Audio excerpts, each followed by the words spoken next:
Hello and welcome to Your World This Week, the weekly roundup for all the top news stories of the week. The top news stories this week are: India's coronavirus case tally crossed the 40 lakh mark on Saturday with a spike of 86,432 new cases in the past 24 hours.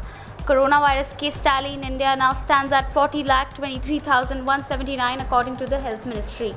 Maharashtra, Andhra Pradesh, Karnataka, Tamil Nadu and Uttar Pradesh are the 5 states that have reported the highest number of cases in the last 24 hours.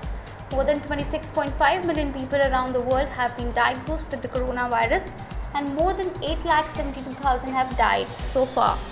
More than 17.6 million people have recovered from the deadly disease. Apart from this, the joint entrance examinations JEE Main for admission to the Indian Institute of Technology has begun with precautions amid COVID-19 on Tuesday despite protests by opposition parties and some students. The Ministry of Housing and Urban Affairs on Wednesday announced detailed guidelines for metro services which are set to resume from September 7 across the country in a graded manner under Unlock 4.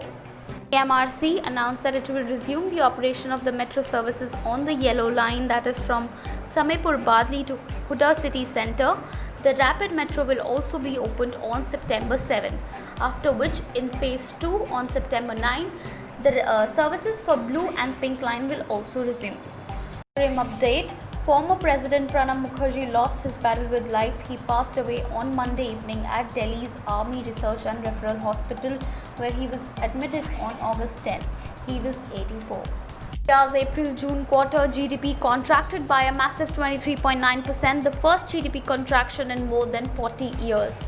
As per the National Statistical Office, gross value added came in at minus 22.8%.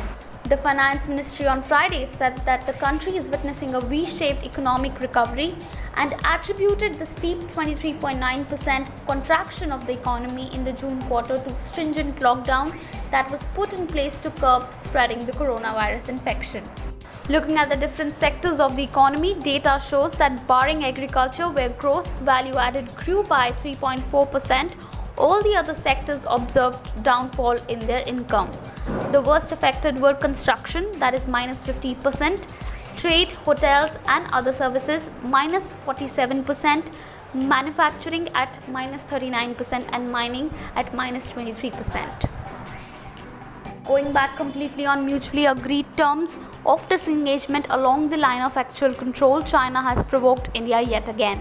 The Indian Army issued a statement on Monday spelling out how China tried to alter the status quo on the intervening night of August 29 and 30, contrary to what had been agreed upon between the two countries through a series of diplomatic and military level talks following the violent clashes of Galwan Valley.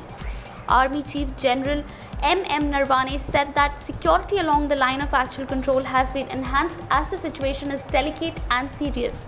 He also said that the army has taken some serious precautionary measures to enhance security in the wake of ongoing standoff between the two nations. Amid the ongoing border tensions between India and China, Defence Minister Rajnath Singh met his Chinese counterpart General Feng Yi on the sidelines of Shanghai Cooperation Organization meeting in Moscow yesterday.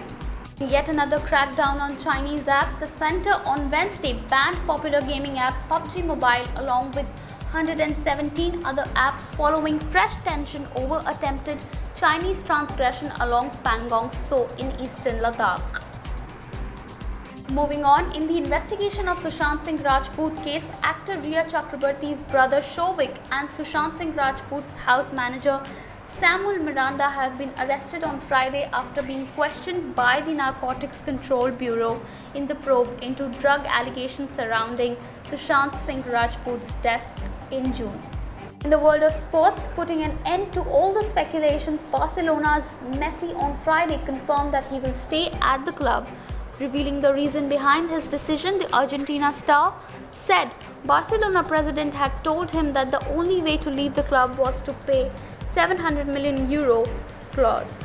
An update arrived this week as actor Chadwick Boseman, best known for his work in Black Panther, died at the age of 43 on Friday after a 4-year-long battle with colon cancer. And here's the viral video of the week. Ah, não vou ter. ابدي طيب يوه يوه الله ايوه بديع ايوه ما شاء الله ما شاء الله ما شاء خلى نفسه.